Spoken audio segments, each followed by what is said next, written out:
What's the meaning of attack dog?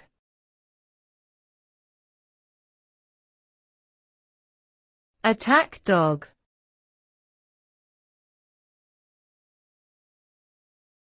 Attack dog.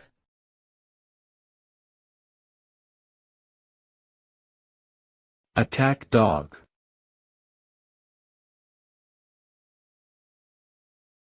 Attack dog.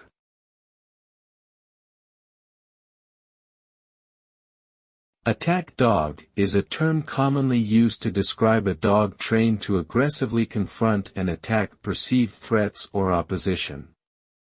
These dogs are often utilized in law enforcement, military, and security roles due to their natural protective instincts and obedience to their handlers. The use of attack dogs can be controversial as it raises concerns about excessive force and potential harm to both suspects and innocent bystanders.